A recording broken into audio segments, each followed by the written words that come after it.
Welcome to Attenuation, a weekly podcast where two friends come together to drink beer, discuss beer styles and trends, and just generally ruminate on the meaning of life, aka beer. If you enjoy your time with us, we invite you to become a weekly listener and subscribe to the podcast. Without further ado, here is this week's episode.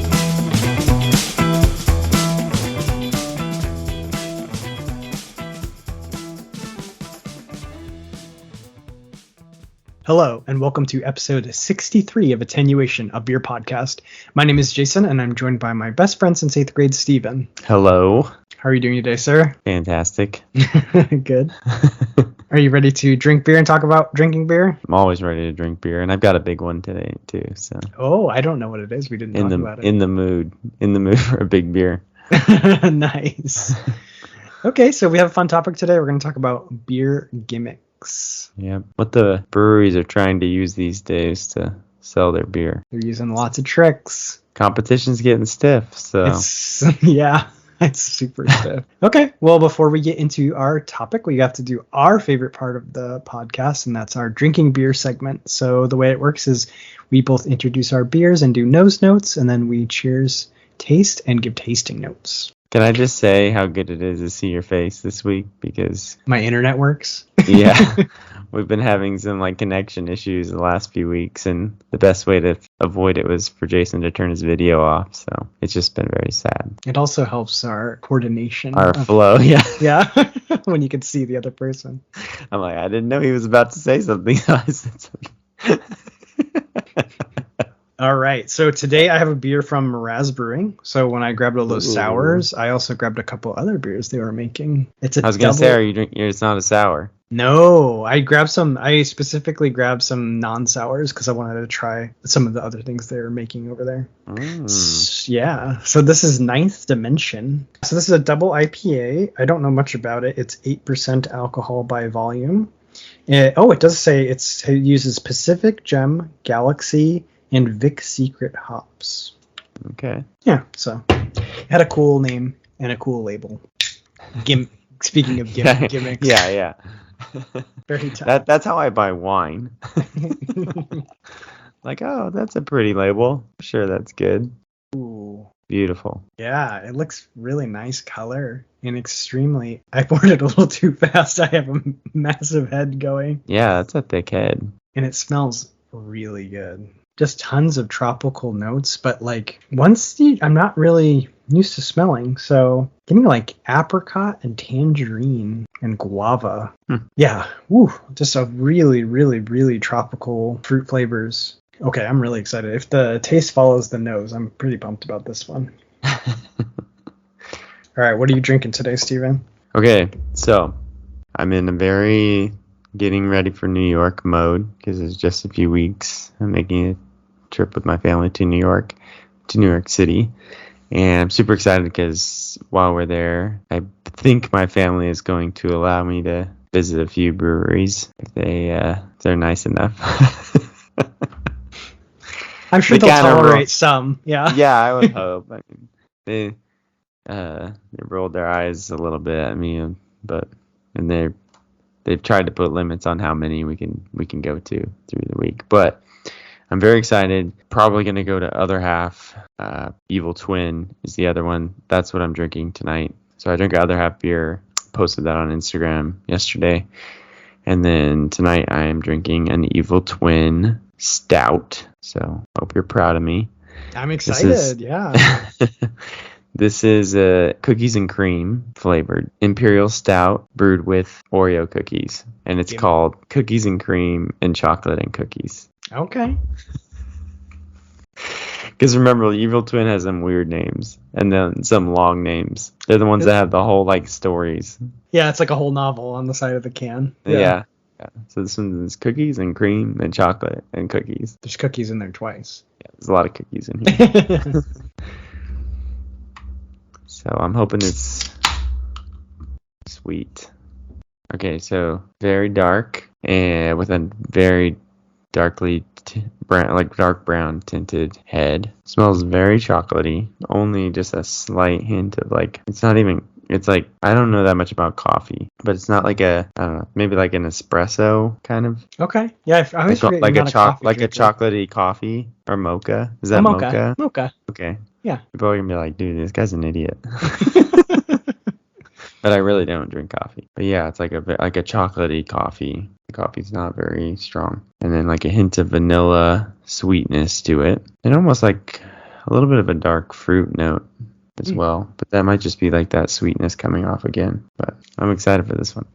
Yeah, it sounds like a good one. Cheers. Cheers. Okay, I liked like 2/3 of this beer. So yeah, I think it's thumb sideways. But the entrance is like guava, orange, tangerine. Really good entrance. Kind of matches the nose. A lot of like nice tropical flavor. And then there's like a vegetal, almost medicinal hop note that comes in. And it's not really bitter, but it has that nice like hop flavor. But then the aftertaste is a little bit like, there's like a bubblegum almost aftertaste. Okay. And it's disruptive. Like it feels like out of place. It's kind of a mismatch to the rest of the flavors. So like I really like the entrance and the development, but then the aftertaste is a little, I don't know. And then it has nice carbonation. It has a medium body. It's almost creamy because it's like so carbonated. So really close to a thumbs up, I would say, but I don't think I would drink this one again just because I'm not a huge fan of that aftertaste. Gotcha. Okay. I'll definitely finish it though, but I don't know if I would get it again. Yeah, you always finish it. Guess not always, but yeah, like I'm enjoying it. I just like there's something about that aftertaste that kind of throws it, and that's unfortunate because it's like the last thing you taste.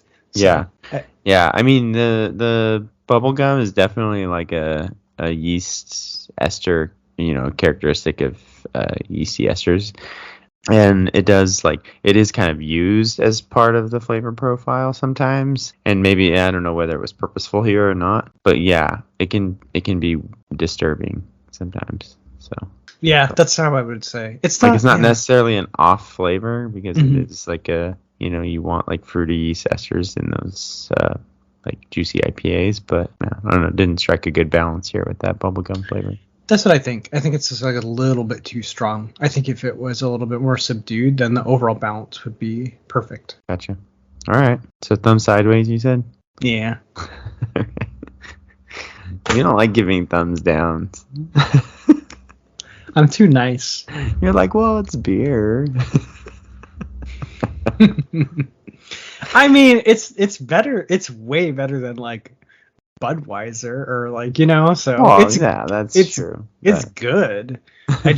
I would pick a different IPA over it given the choice. Gotcha. Okay. All right. Well, my beer is very good. Oh, good. I don't know if I mentioned, but it's a 12% ABV, so definitely warming. It has a very, very thick mouthfeel. This like rich syrupy milk chocolate. Like it is very, very syrupy. And it's like a Oreo with like, like regular Oreos have the like white filling. This is almost more like have you ever had the chocolate Oreos, like the double chocolate?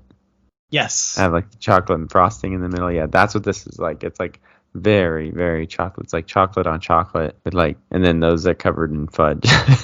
So much chocolate. Okay. And then it kind of like transitions to a nice like chocolatey vanilla icing finish. But yeah, it is very sweet. It's very fun. But yeah, a lot of chocolate. And I would love this. Yeah, just a hint of that sort of roasted malt like coffee flavor that like enhances the chocolate.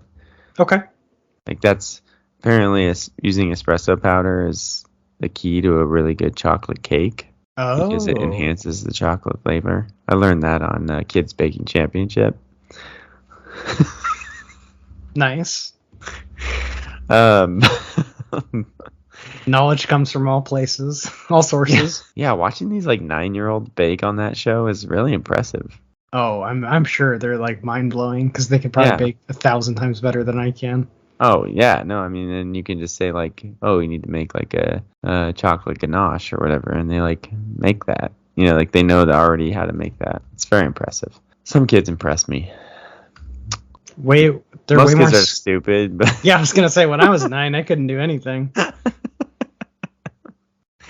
yeah, these kids are impressive. But anyway, yeah, I learned that one of the kids was like, "Oh yeah, the key to a perfect chocolate cake is a little espresso powder." So anyway, that is what's happening in my beer right now. Is there's just just the right hint of coffee to like even strengthen that chocolate flavor, because this is all chocolate. This is the most chocolatey beer I've ever tasted. Really making me want to try one of these. Yeah, you would like this for sure.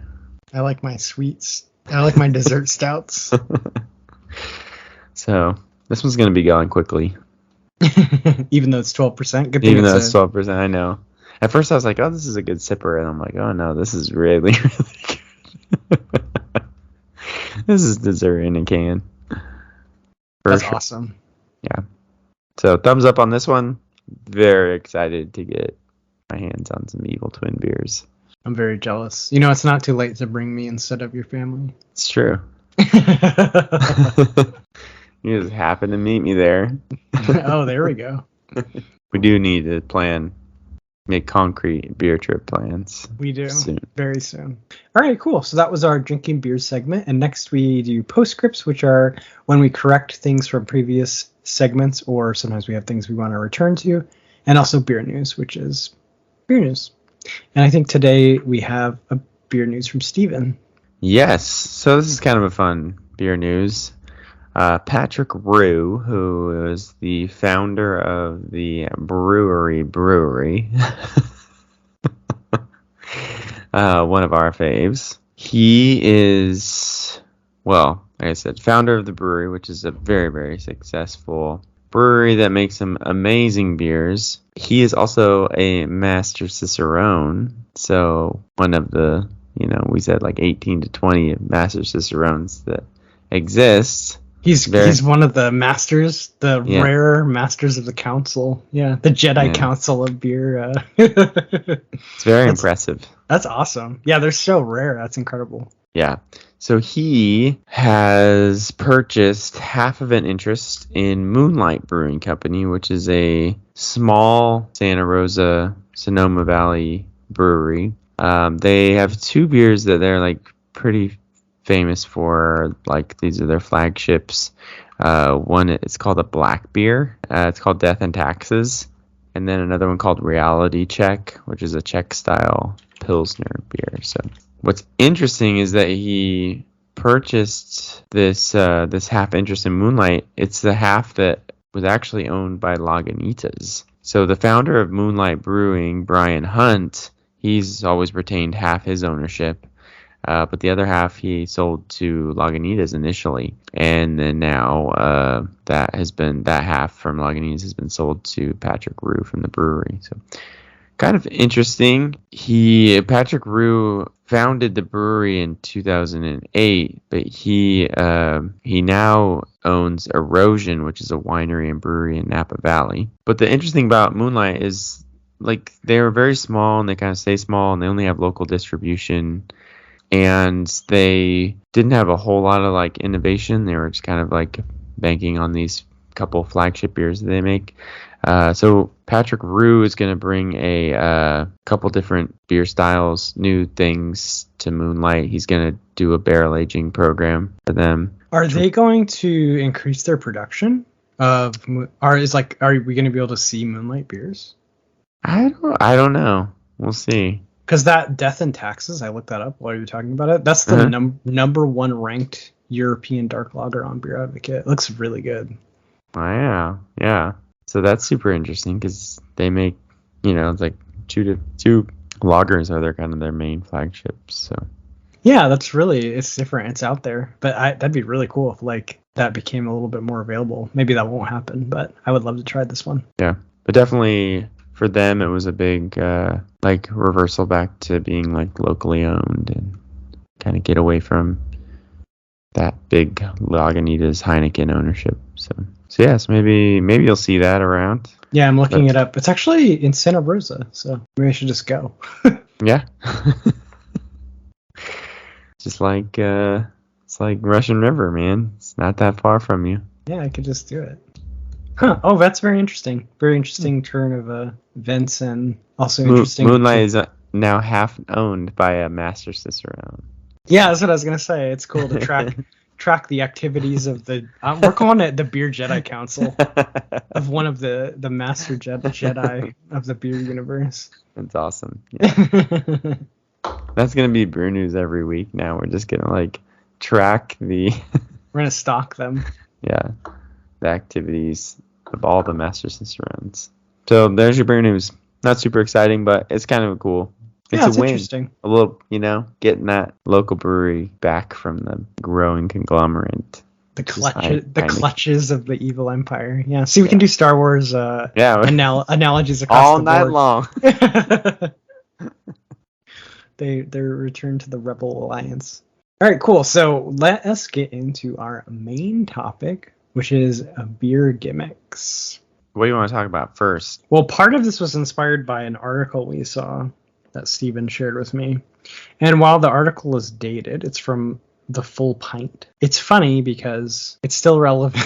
Most of it is still very relevant. Yeah, for being like an almost 10-year-old article. It is kind of interesting that a lot of the breweries are still using this. But yeah, I mean, like the craft beer competition is very stiff, and I will say probably about 10 years ago is when it really did start to get very crazy, and it's just over the last 10 years been insane, completely exploded, and you just have to find ways to get market share and make your beer more appealing. So I guess, one of the things they were mentioning in this article is that like these breweries would do this like fancy things, right? Like they would do these 750 ml bottles, and they would put a cork in them or put the little wire cage on the top of the cork.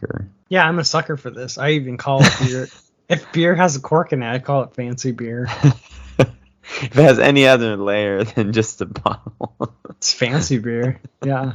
Well, and I think it's interesting too because you had this huge transition to cans, right? So you've gotten away from bottles, and now like a small return back to bottles of like, oh yeah, we put the fancy beer in bottles. We move most of our stuff to cans, but the fancy stuff stays in the bottle. Yeah, and I think this one goes hand in hand with so I think of this. Cork and cage and wax, I think of as like two sides of the same coin. I think a lot of beer, they either put the cork in it with the cage or they dip the wax on it. And it does add, I understand the gimmick side of it because ultimately you're drinking the beer, and if the beer is what you're experiencing. So if the beer is good, it doesn't really matter like what packaging it comes in.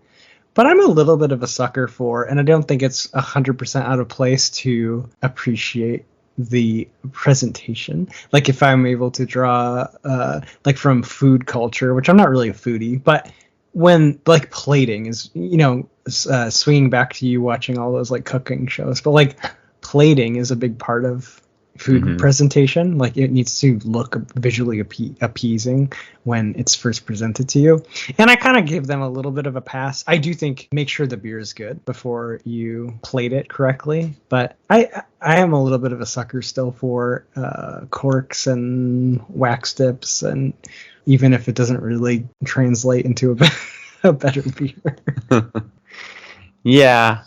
Well, I think that's where like you can be super disappointed though too. It's like, you get this beer that has a fancy wax or fancy cork, and you drink it and you're like, oh, that's not that good. Like, why did they go through all that trouble? It's lipstick on lipstick on a pig. Exactly. Yeah, and that's where I think it does kind of get into the gimmick. Like if you're just doing it to try to make the beer seem better than it is, that's very gimmicky. Yeah.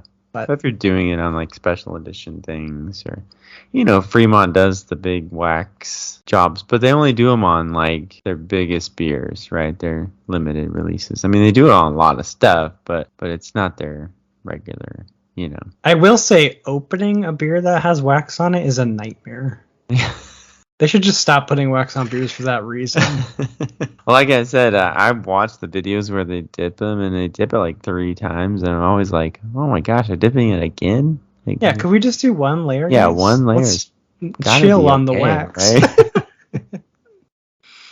Yeah, cut through that with a big knife. So, I wouldn't say. I mean, I think Anchorage does that. Anchorage does the dipping on some of their special stouts. I haven't really seen it a lot other than that. The wax. Yeah, the wax seems like it's definitely a stout thing. Yes, yeah, stout and a barley wine thing. Oh yes, barley wine too. For sure. So I think both of these things, yeah, they do straddle the line between gimmicky and I guess I'll call it like plating, or like where you're making the beer visually and appeasing and interesting. So yeah. I think it just comes down to it. But it's funny because these things are very subjective. Like, I think to the purist, the packaging can be annoying. I know there's an individual I watch for the Scotch universe. He's a Ralphie, if anyone knows Scotch. And he gets very annoyed if if the packaging isn't like very simple, because he thinks it's sort of a waste and it's like adding costs to the whiskey that could otherwise make it better. Yeah.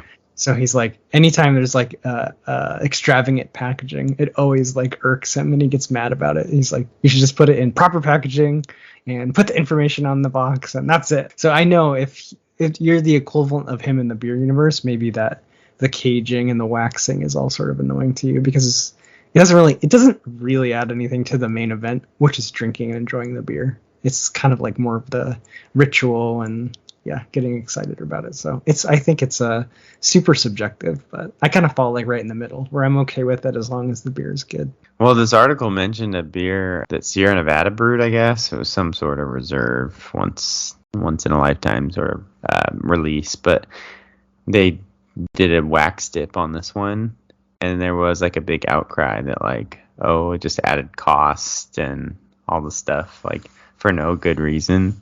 So yeah, there is, I think, there a little bit of some perception in the beer world of like, you're just doing things that really mark up the cost of the beer for no other reason than just to do them. So yeah, totally. And we'll link the article in the show notes, because I think it's still relevant even though it's over.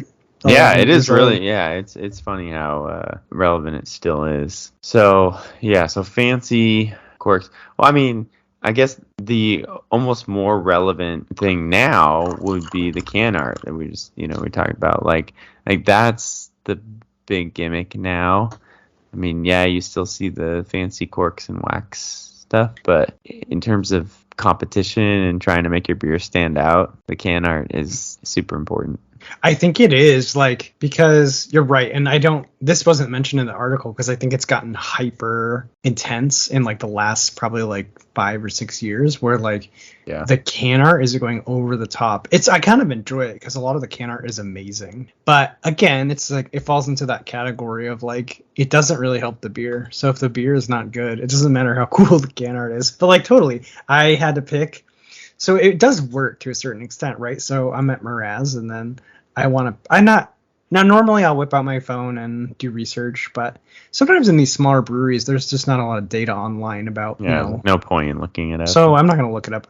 This one isn't even on Beer Advocate, but they have like 4 or 5 different IPAs. So at that point, it's kind of like you said, when you pick wine, it's like, well, there's nothing really else to differentiate these. These are all IPAs. I'll just pick this one has cool can art and a cool name. I'll just pick that one. So I think it is like a tiebreaker. Like, I think if you have cool can art, you might be winning some tie breaks of people that are just grabbing something. And if the can art kind of makes them stop and be like, oh, that's kind of cool. Like, it's kind of like you're competing for attention. Even those like split seconds of, determinations that people make between like two things in the grocery store. So I think it is part of the Cold War of like, and it's kind of funny even with like, and we'll never know if it was intentional, but with the Stone lawsuit where they kind of they made the label they made the key very small. Yeah, they made it look kind of like Stone beer, like maybe that was intentional and they were trying to just trick a couple people, and that's a national distribution. You're gonna have that couldn't be, those add up, right? So yeah, again, I think this one is pretty new. It's newer. I know like the can art has been getting cooler and cooler, but again, it's just another thing. It's like, if the underlying beer is not good, the can art does not help. See, which is funny because for me, I'm in the camp of like, can art does not win me over. Okay, really, it doesn't work on you. I mean, I like sometimes I see a cool can art and I'm like, oh yeah, that's cool, but it doesn't make me want to buy the beer anymore. I'm much more of a like, give me information on the can, like just tell me what it is very clearly, what type of beer it is, because sometimes it's like really hard to tell, and like you're searching for the ABV that's hard to see, and it's like, why is it so difficult? You're a fan of like the Modern Times schema because you've seen theirs. Like, I hate. So yeah, that's so funny. Well, I kind of hate Modern Times. Oh, but we're total opposites in this case. But Modern Times does a good job of like at least I don't know. Maybe it's been a couple of years since I paid close attention, but a couple of years ago at least every can had the same layout and it was just all information. So you could very quickly glean like, okay, this is this type of beer. It has this flavors, has this ABV. So that kind of appeals more to you. Like, give me the technical details. Don't make me like search the can for them. Yeah. Yes. Yeah. I say I would say that I'm definitely more towards that camp. I think Modern Times sometimes gives me information I don't really care about. Like Final Gravity or something like that, where you're like, oh, okay. Like IBUs is cool. Yeah, I will IBUs. say IBUs. You put IBUs on the can because that was so useful to me when I was starting with hoppy beers. So maybe breweries don't care as much, or they don't think it like anybody cares.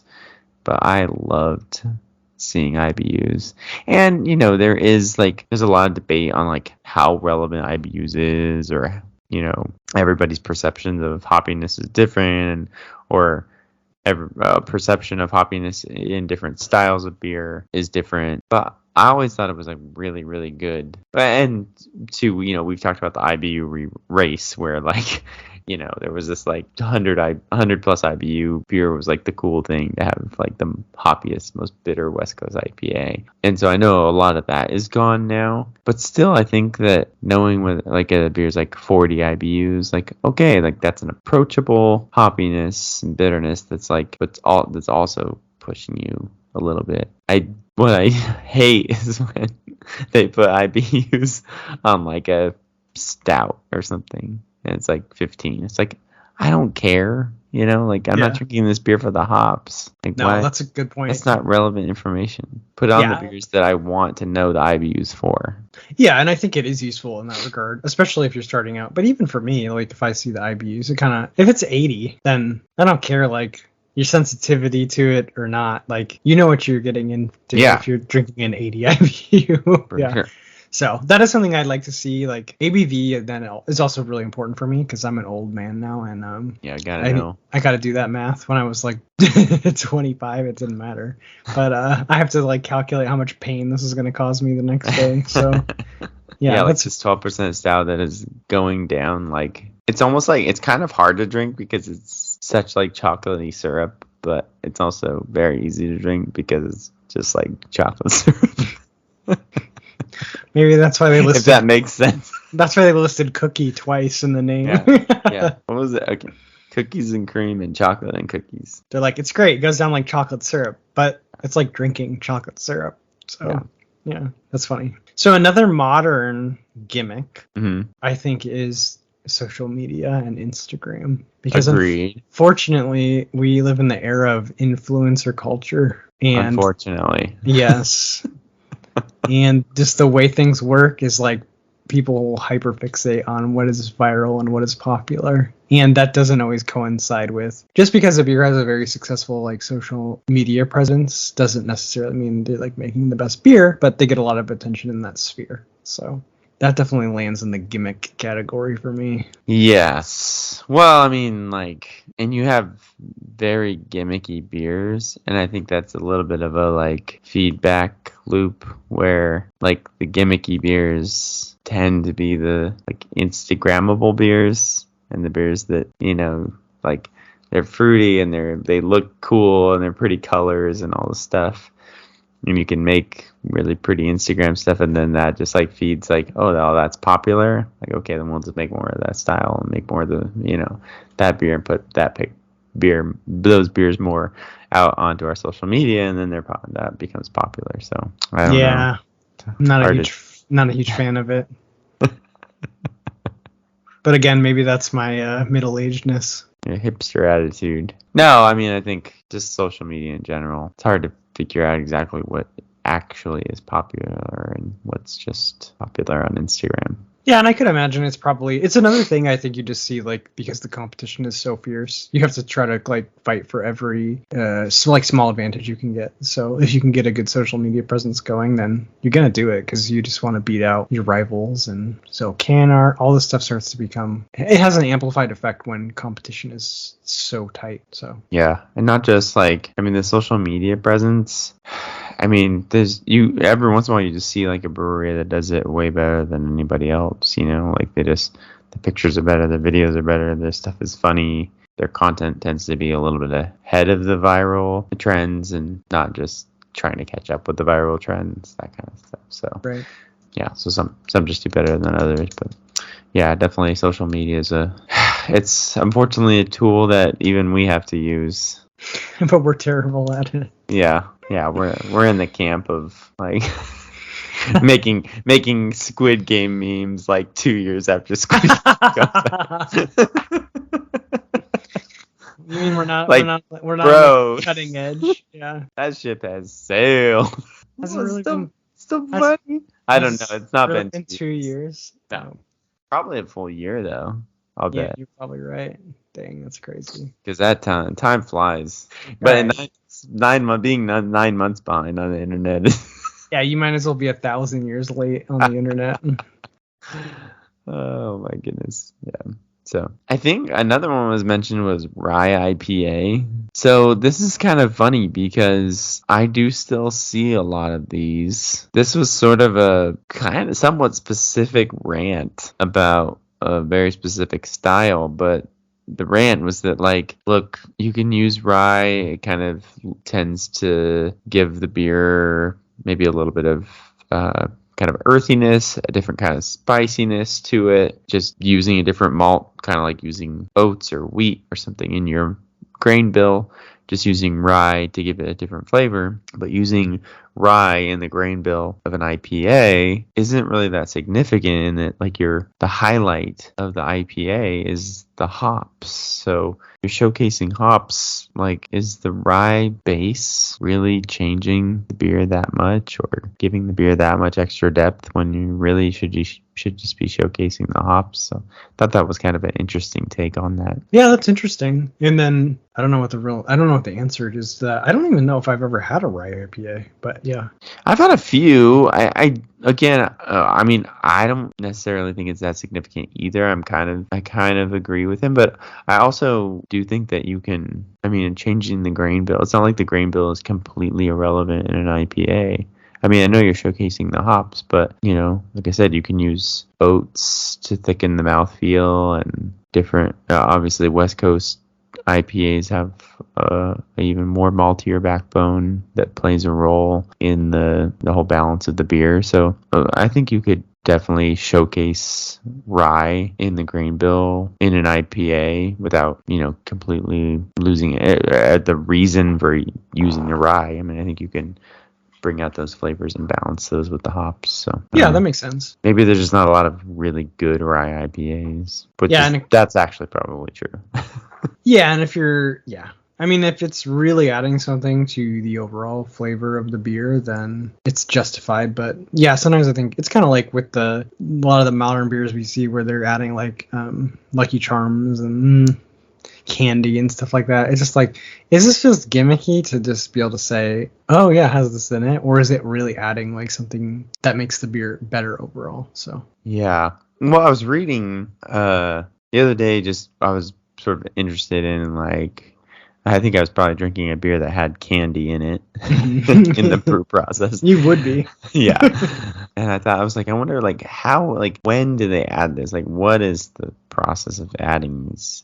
And there's not a whole lot of variation. Basically, you either like put them in the fermentation tank at some point, at different points during the fermentation, or what you can do is you can take these candies, whatever candy you're using, melt them down to liquid form, put them in the beer early in the process, and you've done two things. You've added flavor and you've added sugar. Okay. And the sugar just ends up being part of the whole fermentation process. So the yeast are going to consume some of those sugars and then leave some of the flavors. So yeah, I mean, it's kind of interesting because I think I've had beers brewed with peach rings that did really have a lot of that peach ring flavor to it, almost that candy peach flavor. Yeah, I've had multiple beers brewed with candy, like Jolly Ranchers. Of the two of us, you're definitely the candy beer drinker.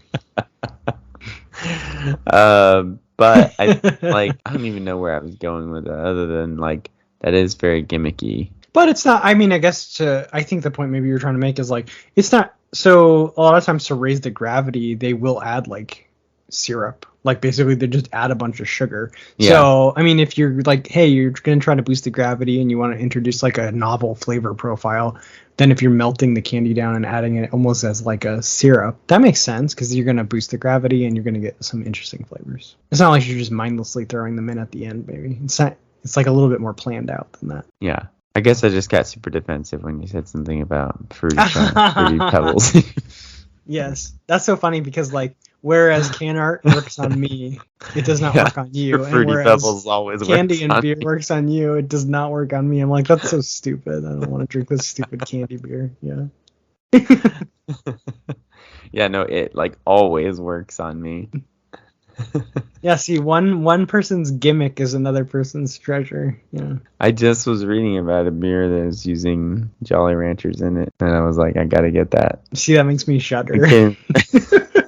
Now I'm mad because I can't remember what it was, but oh man, yeah, I want the Jolly Rancher beer. I do not want the Jolly Rancher beer. You get one and tell us how it is. It was like the whole point of the beer was to recreate the flavor of a blue raspberry Jolly Rancher. Oh my gosh, I have to figure this out. I'm gonna be very upset. There's a blue raspberry Jolly Rancher Berliner Weiss from Escape Brewing Company. Oh, gross! It's also blue. Duh. That looks revolting. There's also one called Jolly Rancho Kettle Sour from Big River Brewing. This isn't even a novel idea, Steven. Like you Googled it and there's so many. Yeah, there's options. A bunch. Well, that's true. I mean, at this point, nothing is original. No, everything is a remix. Everything is a remix. I thought for sure if I scrolled quickly through Instagram, you'd find it.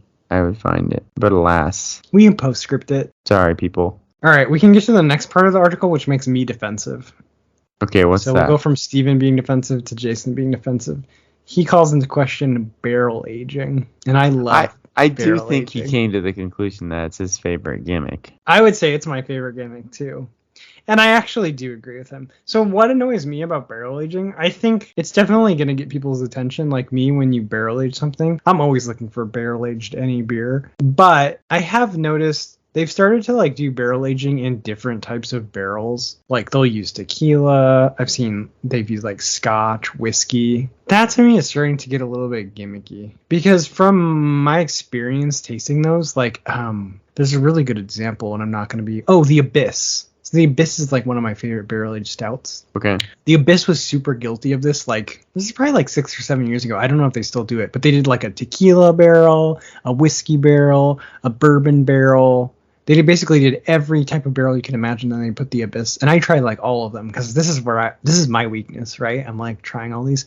And what I came to the conclusion is like the regular Abyss is just is the best one. Like all these like ones where they're using... So all of the rest of them felt like gimmicks. Like I felt like I was getting tricked by purchasing them because they were really expensive. First of all, they were like more expensive than the regular Abyss because I think they did them in like smaller runs. And I just like, oh, I just wish I had the regular Abyss. Like, so I definitely have been turned off by this, like where they're branching out to other barrels. I think unless you're like really planning for that flavor profile to be part of your beer, I think it's a waste of time. Like, so for example, if you were going to do like a Goza and you wanted to do like a barrel aged Goza, which I don't super recommend, but if you did and you put it in a tequila barrel, that would actually make sense to me because I think Goza flavors naturally pair with tequila. So then you'd get some of those tequila elements in the barrel aged Goza, and that would be good.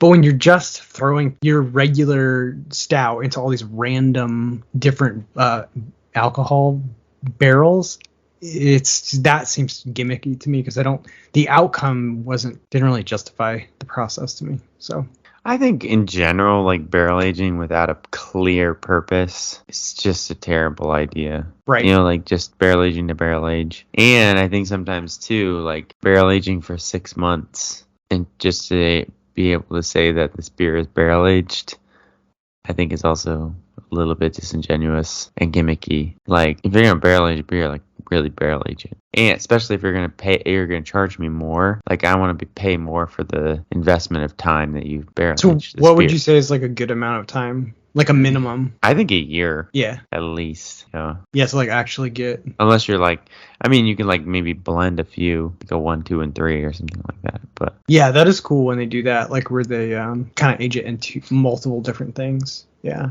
Yeah. But like I think along your point, blending, I mean, barrel aging beers with the specific purpose of saying like, I want these flavors accentuated, I want these flavors to meld or whatever, instead of just being like, I'm going to take this one stout and I'm just going to barrel age it in 5 different kinds of barrels and release these iterations. Like, okay. Like, with no clear end goal other than and I looked it up. They don't do it anymore. It looks like these are retired, but I don't know. I think it was one of those things like they were like, hey, let's just do it, you know? Yeah, for sure. So I found the beer. Oh, you did? Yes, I remember now. It's a Drecker. So Drecker is from North Dakota. It is. Drecker always puts crazy stuff in their beer. They are a great brewery. Okay.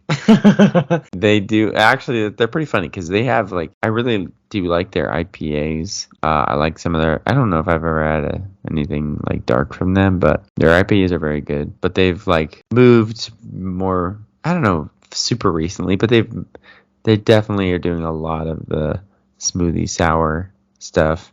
They have their Brains series, it's like zombie.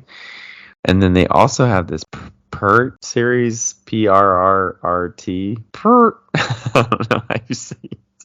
Or why it's called that. That's a horrible rendition. But anyway, I actually have one in my fridge right now because they just started distributing to Texas. So cool. I can get Drecker beers super easily right now, which is really, really fun. Their 4-packs are like $25. Brutal. And of course I buy them because they know how to gimmick the money out of me. They have your number. So anyway, I have like a berry one right now in my fridge that I need to drink, and I'll post that on Instagram probably this week when I drink it. But they released today Blue Raz style sour with blueberry, raspberry, pineapple, blue raspberry Jolly Rancher candies, and blue raz slushy mix. Oh gosh, this is a crime. Okay, well hold on. In their defense, on the can where it lists all the stuff that's in the beer, okay, the heading to that is Gimmicks. Oh, I love that. They're so self-aware. Yes, so they know that they are putting gimmicks in their beer and they list it as such. So okay, so they get a huge pass from me. One of my favorite qualities is in self-insight. Yes. This episode is really highlighting the differences between us, though, Stephen. Yep. Whereas you go for the barrel aging, I go for the candy. One is sophisticated. The other is a 5-year-old child. I wouldn't say that. I wouldn't go that far. All right. Do you want to go on to the most? Jason is the sophisticated Scotch drinker, the coffee drinker. I'm like, what's that chocolatey coffee called? Mocha. What's that blue raspberry Jolly Rancher beer? I must find this now. Yes. All right. We can move on to, I think this is the most controversial, and it's funny that it's mentioned in this article from over 10 years ago because it's like never been more popular. Collaborations. Yeah. I have a hard time with this one because they get me a little bit too with this one. I'm a sucker for a You collaboration. are a collab sucker. 100%. Because this is their marketing scheme. Look, this brewery that you love and this other brewery that you love, they are coming together for collaboration and make a beer. How could you not love the beer that they're going to collaborate on because you love both the breweries? And I am 100% a sucker for that. Like, not even. Like, Other Half and Weldworks did a collaboration called Juicy something. I don't know. It was like a collaboration between Other Half's flagship and Juicy Bits Weldworks flag. Like, how could you not want to drink that beer like immediately as soon as you see it? Did you try it? No. How could I get it? It's like, so yeah, it's kind of, actually it kind of rides two gimmick. It's like collaborations is sort of, can be a gimmick, and then like limited availability can sometimes be a gimmick depending. But yeah, collabs, I don't know. For me, like I also am drawn into the idea of like two breweries that I like working together on something. But then I also think I would love to see like a comprehensive study of ratings, or even if it's just my own personal experience. But I have a feeling collabs would rate lower with me on average, because I think it suffers from like the too many cooks thing. Like, yeah, these are two great breweries, but it doesn't mean that if they work together on something that's going to necessarily be good. Like their styles might clash. It doesn't really guarantee that the beer is going to be good, but it is really interesting because you like to think of these two to go back to our analogy that we keep falling on, but like two Jedi masters work together. It's like make a beer. Obviously, that's going to draw your attention, but I just don't know if it's going to be great every time. Yeah. I lost a little bit of excitement about collaborations when it was a couple weeks ago. It was a collaboration I drank on the podcast. It was the IPA between Great Notion, Rubens, and Fort George. Yeah, the triple collab. With like any beer from any one of those three breweries, like I would never turn down. And so like seeing an IPA collaboration between those three is like, oh yeah, of course I need to drink that beer. And then I drank it, I was like, okay. Like it wasn't that good, and it was an IPA with like Citra Galaxy and Simcoe hops, like what? All they did was they like got together and they just hung out and they probably drank beer and they came up with this recipe in one day. Yep. And one of the whatever brewery was like hosting the collaboration brewed the beer. They brewed it, yeah. With some brewery employee that had no input into the collaboration, had to brew the beer, and then they bottled it and put all three names on it and sold the beer. So I have lost a little bit of my immediate respect for these collaborations, because I do think a lot of times it really is just them like hanging out and drinking beer. Like I like the collaborative aspect. I like the fact that like even in this super hyper competitive beer world that these breweries get together. So I do like that aspect of it. I just think that it is like not as romantic as they might want you to believe. I really think it's just like they're hanging out, and then they, because a lot of these like brewmasters and founders of these breweries, like they're running in the same circles. They go to the same sort of festivals and beer conventions and stuff, and so they kind of run into each other. They make friends. They say, hey, let's like brew a beer together. So one of them comes out to that one of the other brewery, whatever, who's ever hosting them. They drink a bunch of beer together and come up with a recipe and brew a beer that fits into their brew schedule. I don't think it's like, it's like, again, it's just not as romantic as we like to think it is. Well, and it kind of flies in the face of like, I think what makes something good is trial and error. So like a lot of times when you're dialing, obviously I don't brew beer, but in other aspects of my life, it's like when you first try one thing, you suck at it, and then slowly but surely you get better at it. So I imagine that's also the case in like if you're going to make your flagship beer is the result of many trials and many errors. But a lot of these collabs, they're just like one-ofs. They're never going to repeat. So it's like, maybe it's good, maybe it's bad, who cares? Like, not that they really take that attitude towards it. I'm sure it's fun, and it is interesting that they do it. But like, I just don't think it's going to make this world-class beer, because like they're probably not going to make it again, and then they don't really have that opportunity to refine the recipe and really dial it into something that's like world class. Yeah, they're not wasting a lot of time trying to perfect a recipe. They're just No. So yeah, maybe collabs are gimmicky. Yeah, this is a really sad moment for me because I just watched my soul die. Yeah. yeah, because I am realizing how silly it is to think that these collaborations are more than just one-off recipes that they came up with in one day while they were drinking beer. So it'd be different if like they did an annual collab and like they did every year, and then like that could definitely interest me, like where they're coming up with it and it's becoming something better every year or whatever. All right, sorry, didn't mean to crush your soul there, Steven. No, it's okay. That's the point, I think.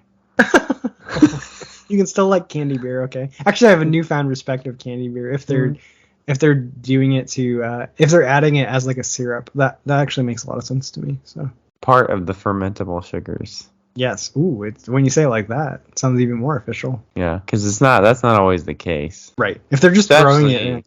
Especially with these like heavily fruited smoothie sours where it's like they like make a beer and then they just add a bunch of fruit at the end. It's like yeah, see, that seems gimmicky to me too as well. Even though I know those are very popular. Very popular. It's kind of funny how like I don't know. Like what percentage of the beer world is like really, really nerdy beer snobs? Well, that's the other thing is you have to remember you're an absolute minority, I think. Yeah. I think we have a podcast. I mean, I'm apparently not, well, that's true, but apparently I'm not that much of a minority because I do like those beers. That's true, I guess. But I do also recognize that they're pretty stupid. It's okay but they taste good. It's okay to have a nuance. That's just the beer geek in you. See, you're more of a beer geek than you realize. Yeah. It's okay to enjoy. You guys can continue to like what you like. That's my new, because I'm very critical of things. Like I try to actually be pretty positive on the podcast, but I can be very critical of things. And then I try to follow it up with like, you're free to continue to like what you like. Like you can ignore my opinion. My opinion is stupid. It's just my own opinion. But yeah, so. I tend to feel better because I like those beers, but I also like give me a bitter West Coast IPA, give me a barrel-aged stout. Like I can appreciate all types of beer and some of the more advanced, what we might call advanced styles of beer. But I also really like to just drink juice. Hey, there's nothing wrong with that. So I 100% understand why these styles are popular. Yeah, I mean, I'm not gonna complain either. I'm sure any heavily fruited sour you put in front of me, I'm gonna enjoy. But I don't know. Yeah, I do consider it a little bit of a guilty pleasure. But see, that's just my own.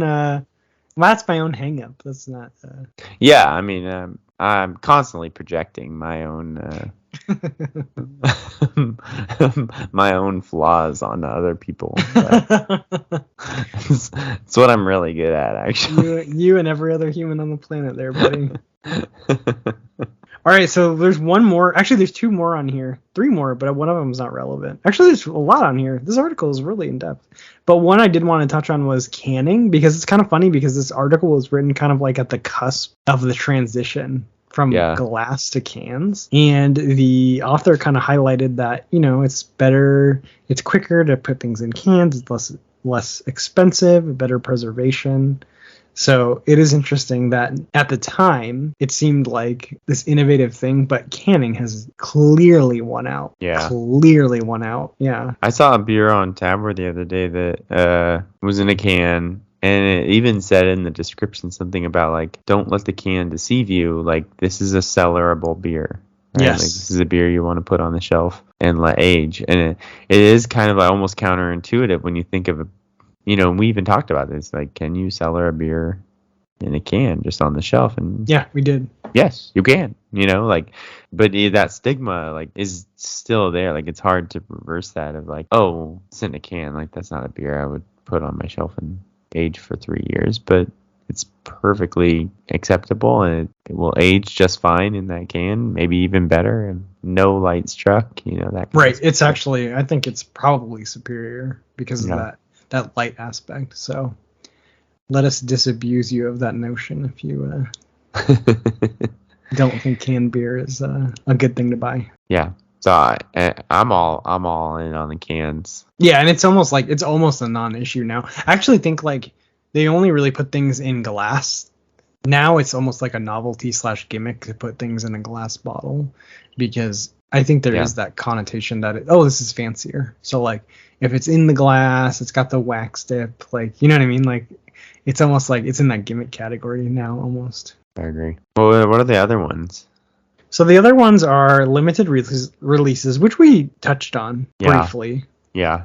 And that's nothing new. I mean, that's literally the world we live in now, is not only are things limited release, but even things that aren't limited release, like PlayStation 5. We just live in a universe where people are going to buy these things and relist them on eBay. So everything is limited release now. Yeah. Yeah, like demand almost always outweighs supply, and people know that and can cash in on that. Yeah. It's so easy now to just buy things and then relist them yourself online, which you couldn't really do, 30 years ago. It wasn't possible. So so that is annoying. I mean, obviously some beers are limited release just by kind of like Pliny the Younger, just like it takes so long to brew. I don't think they even really make money making that beer. Like, I think they do, but like, it's just not something they're going to do year round because it's such a difficult brew process. And so that makes sense. That is a reason for it to be limited. So it's not Pliny the Elder, right? Like, it's not Pliny the Younger is an event. It's an event. Pliny the Elder is just a flagship beer they make all the time. Right, they make Pliny the Elder all the time. It's Pliny the Younger is a special one. So I respect that, but I can see how, like, it can be a little bit gimmicky if they're, making things in limited quantities intentionally. But I give that one a pass, kind of. And then Black IPA was on this list, which I don't know if Black IPA has survived. Yeah, I mean, I guess. Just, I don't know that it's any more or less popular than it ever has been. I don't see them very often. I feel like even red IPAs have kind of vanished, which is unfortunate because I really liked red IPA. And then dry hopping was on this list, which is a little bit of a personal shot at both of us. Well, there's always been a lot of controversy on, like, when something says double dry hopped, like, are you dry hopping twice? Are you dry hopping with double the amount of hops? What double the amount of what hops? Like, okay, that's a good point. Twice as many hops as you would not have done normally. Like, what is, like triple hopped, quadruple what? Quadruple dry hop? Like, okay, like, what does that even mean? So, none of these definitions none of these terms are clearly defined. Yeah, they're not standardized or regulated. You can literally say anything you want. It's like 17x dry hopped. But I mean, the actual process of dry hopping is obviously legitimate and adds qualities to the beer. But I do agree, like, there isn't really a standard for what you can consider double and triple, and so I think that can be gimmicky. But I think the dry hopping, I mean, that process is here to stay forever. Yes, tried and true. Yeah, I don't think it's even it's just not debatable like that. It's just people like it, and it makes good beer. Yeah. Especially, I like the idea of, like, this new school IPA where you have a maltier backbone, a more bitter IPA, but you also use dry hopping in those beers to create, like, juicier tropical flavors as well. The West Coast, East Coast fusion. Yeah. That's the future. That is the future. Atomic Torpedo was supposed to be that, and I think actually they did a pretty good job of it. But you like the regular Torpedo better. I like regular Torpedo better, but that might be that could be a phenomenon of, like, when I got into beer, that those West Coast IPAs were super popular and hazy East Coast style wasn't really a thing yet. Like, it probably was in the periphery, but it wasn't, like, mainstream. So I feel like maybe if I got into beer now, I would probably maybe prefer hazy and East Coast IPAs. But I'm a child of the West Coast IPA, so that's always going to have a special place in my heart. Yeah. Can't take it out of you. Nope. All right, cool. Is there any other modern gimmicks, do you think? I think we probably got most of them. Yeah, just the sort of social media presence and making beers that are super, super trendy, like these smoothie sours. And I think collaborations it's out of hand right now. They're at, like, peak. We're at peak have collab. To do one. You have to do one now. And they're even, like, less meaningful now. Because one of the first, like, really big collaborations was actually, we talked last week about about Allagash Brewing, Mhm. and how those like 5 big guys, like Vinny from Russian River, Sam from Dogfish Head, the guy from Lost Abbey, the guy from Allagash, they all went on this like trip to Belgium together or whatever. It was Oh, right. ridiculous. They did a collaboration together, those 5 guys. All 5 of them? Yeah, I can't remember what the beer is called, but anyway, that was like a huge collaboration. That was like in maybe 2007 or something, 2008.